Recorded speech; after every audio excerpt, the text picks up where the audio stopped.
તો મિત્રો, ઉનાળાની ઋતુની અંદર ગરમીની અંદર પશુ અચાનક તમારું ખાવા પીવાનું છોડી દે, ગાય ભેંસ છે થોડી હાંફવા લાગે, આંખો પોળી કરી દે, મોઢામાંથી લાળ પાડી રહી છે, શ્વાસોચ્છ્વાસ છે જેનો દર એનો રેટ એ વધી રહ્યો છે, દૂધ ઓછું કરી દઈ રહી છે, પાણી વધારે માંગી રહી છે, તો આને અવગણવું નહીં. આ કોઈ સામાન્ય ગરમી નથી મિત્રો, આને અમે વેટરનરીની ભાષામાં કહીએ છીએ હીટ સ્ટ્રેસ. તો આ વિડીયોને અંત સુધી જરૂર જોજો. આ વિડીયોમાં આજે આપણે વાત કરવાની છે હીટ સ્ટ્રેસ વિશે, કે જે ધીમે ધીમે પશુને ખૂબ જ મોટું નુકસાન કરતું હોય છે. તો મિત્રો, જ્યારે વાતાવરણમાં તાપમાન વધવાથી ખૂબ જ ગરમી પડે, પશુ પોતાના શરીરને ઠંડુ ના રાખી શકે, ગાય કે ભેંસ હાંફવા લાગે, શરીરની અંદર ખૂબ જ ગરમી વધી જાય, એનું શરીરનું ટેમ્પરેચર વધી જાય, પશુ મોં ખુલ્લું રાખીને શ્વાસ લેવા પ્રયત્ન કરે, તો આ બધા લક્ષણો છે કે જેને હીટ સ્ટ્રેસ હોય. આને નોર્મલ ગરમી ગણીને અવગણના એની કરવી નહીં. આવા સમયે તમારા પશુને હીટ સ્ટ્રેસ હોવાથી તરત જ તમારે વેટરનરી ડૉક્ટરનો સંપર્ક કરવો. હીટ સ્ટ્રેસ જ્યારે તમારા પશુને થાય ત્યારે પશુની અંદર શું લક્ષણો જણાય તેના વિશે વાત કરીએ. તો પરિણામે જ્યારે હીટ સ્ટ્રેસ પશુને જણાય ત્યારે દૂધમાં ઘટાડો થઈ જતો હોય છે. અચાનક જ તમારી ગાય કે ભેંસ ખાવાનું ઓછું કરી દે છે. તેની રોગ પ્રતિકારક શક્તિ, એની ઇમ્યુનિટી, જેની જે રોગ પ્રતિકારક શક્તિ આપણે કહેતા હોઈએ, તે અચાનક ઘટી જાય છે.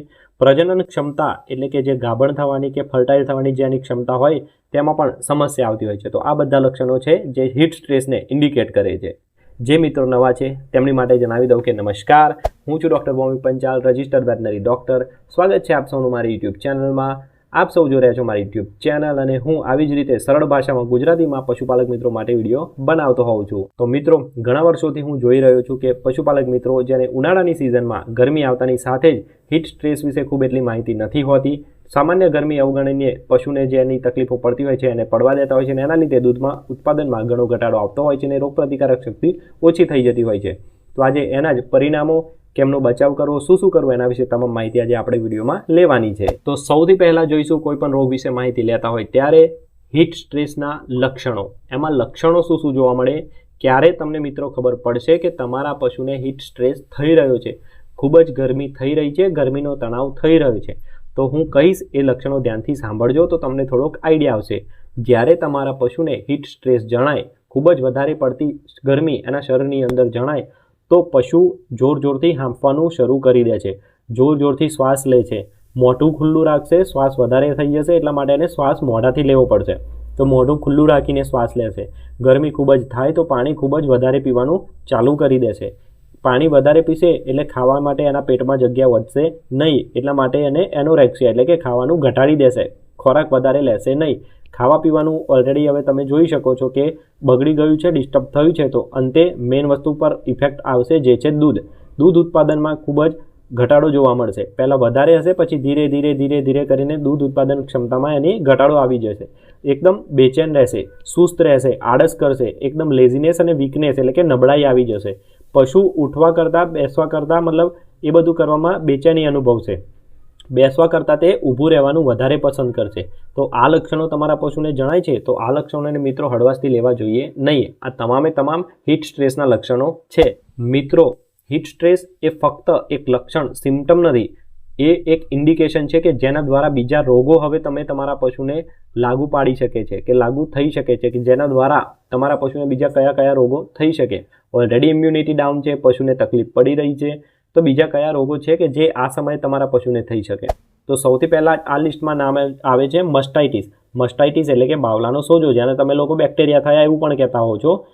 આંચળની અંદર, બાવલાની અંદર મસ્ટાઇટિસ થઈ શકે, ડાયજેસ્ટિવ પ્રોબ્લેમ્સ થઈ શકે, ખાવા પીવાની જે તકલીફો થતી હોય એ બધી થઈ શકે, અપચો થઈ શકે, ઇનફર્ટિલિટી એટલે કે વંધત્વમાં તકલીફો આવી શકે, પશુને બંધાવવામાં કે આખલો કે બુલ મોટો જે હોય તો એ પશુઓને જે ફેરવી શકતો હોય એ તકલીફોમાં એને તકલીફ આવી શકે. મેટાબોલિક ડિસઓર્ડર્સ કહી શકાય, એટલે કે જે અલગ ન્યુટ્રિશન્સ રિલેટેડ ડિસીઝીસ છે, રોગ છે, પશુને ખાવા પીવાની જે કમીઓ થતી હોય, મેટાબોલિક ડિસઓર્ડર, કેલ્શિયમની ઉણપ થઈ જવી, આવા અલગ પ્રકારના રોગો છે તે થવાની શક્યતા વધી જતી હોય છે. પશુની રોગ પ્રતિકારક શક્તિ ઘટી જતી હોય છે, એટલે બીજા પણ ચેપ હોય કોઈ તો એને ઇઝીલી બીજા રોગની સામાન્ય કમ્પેરિઝનમાં વધારે લાગી શકે છે. તો ઉનાળામાં રોગ વધે છે તેનું મોટું કારણ સૌથી વધારે એ છે કે પશુને હીટ સ્ટ્રેસ છે, તણાવ છે. ઉનાળાની ઋતુની અંદર હીટ સ્ટ્રેસ થવાના સૌથી મોટા જવાબદાર કારણો જે પશુપાલક મિત્રો દ્વારા જે ભૂલો કરવામાં આવતી હોય છે, જે મેં જોયેલી છે તે મેં લિસ્ટ આઉટ કરેલી છે, જેને હું તમારા સુધી પહોંચાડીશ. તો આ ભૂલોમાં જનરલી મને એ જોવા મળ્યું છે કે સામાન્ય ભૂલો ખેડૂતો કરતા હોય એમાં સૌથી પહેલાં હોય કે છાંયડો નથી આપતા. એ મિત્રો શું કરશે કે પશુને જે છાંયડો જોઈતો હોય એ છાંયડો નથી આપતા. શેડમાં એને હવા જે જવા દેવી હોય, હવાની અવર જવર જોવા મળતી હોય, તે હવાની અવર જવર તે શેડમાં હોતી નથી. ખૂબ જ કન્જેશન એટલે કે ગીચોગીચ રીતે આમ શેડ બનાવેલો હોય એ રીતનો શેડ બનાવી દેતા હોય છે. ખૂબ જ ગંદુ પાણી અવેલેબલ હોય છે. પશુઓને બપોરે ચારો આપી દેવો એવું કરી દેતા હોય છે, જેથી બપોરે પશુને આરામ મળે નહીં ને એ ચાવ કરે, જેનાથી શરીરની અંદર ઓલરેડી બહાર ગરમી છે ને અંદરથી ગરમી પેદા થાય તો ટેમ્પરેચર વધી જતું હોય છે. પશુઓને આવા ટાઈમે મિનરલ મિક્સરની ખૂબ જ જરૂર પડતી હોય છે. મિનરલ મિક્સર પાવડર આવા ટાઈમે એને ખૂબ આપવામાં આવતો હોય છે, જેનાથી એ હીટ સ્ટ્રેસ સામે લડી શકે. પણ આવા ટાઈમે પણ એ હીટ સ્ટ્રેસને લડી શકતું નથી, કારણ કે શરીરમાં યોગ્ય મિનરલોની ઉણપ હોય છે. મિનરલ મિક્સર વિશે મિત્રો તમારે વધારે માહિતી જોઈએ તો એ વિડીયો અહીંયા ઉપર હું લિંકમાં મેન્શન કરી દઈશ. તમે જ્યાં જઈને વિડીયોમાં માહિતી લઈ શકશો કે મિનરલ મિક્સરમાં શું શું હોઈ શકે, અથવા આદર્શ મિનરલ મિક્સર કેવો હોવો જોઈએ ને એના ફાયદા શું છે, એ તમામ માહિતી તમે ત્યાંથી લઈ શકો છો. તો આ ભૂલો છે કે જે હીટ સ્ટ્રેસને વધુ ગંભીર બનાવી દે છે. તો મિત્રો સમસ્યાઓ તો મેં કહી દીધી કે આટલું થઈ શકે. હવે સમસ્યાઓનું નિવારણ, કઈ રીતે સમસ્યાઓ સામે આપણે નિવારણ લાવી શકીએ, હીટ સ્ટ્રેસથી આપણા પશુને કઈ રીતે બચાવી શકીએ એની પણ તો વાત કરવી પડશે ને.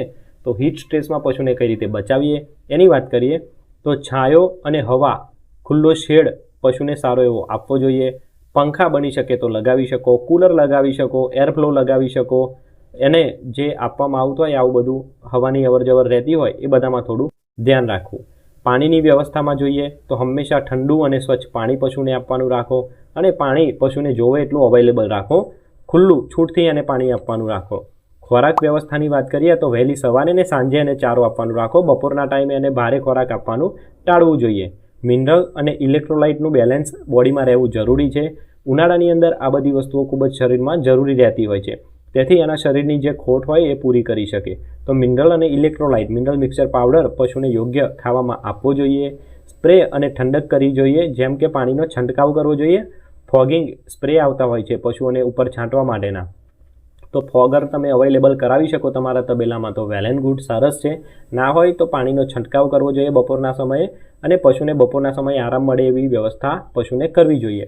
તો આ બધા લક્ષણોની સામે બચાવ છે કે જે તમે તમારા પશુને નિવારણની રીતે કરી શકો છો, જેનાથી તમારા પશુની અંદર હીટ સ્ટ્રેસ થતો અટકાવી શકાય. તો મિત્રો હીટ સ્ટ્રેસ છે એ પશુમાં દેખાતો નથી, પરંતુ જ્યારે થાય ત્યારે સમયસર બચાવ ન કરાય તો દૂધ, આરોગ્ય અને પ્રજનન આ ત્રણેય વસ્તુઓ પર એની અસર માઠી પડતી હોય છે અને પશુને ખૂબ જ તકલીફ પડતી હોય છે. અને ખેડૂત મિત્રને ખબર નથી હોતી, પણ ધીરે ધીરે એમનું પશુ પ્રજનન ઉપર, આરોગ્ય ઉપર અને દૂધમાં બધામાં અસર કરી જતું હોય છે, અને જેનાથી પશુપાલકને નુકસાન થતું હોય છે.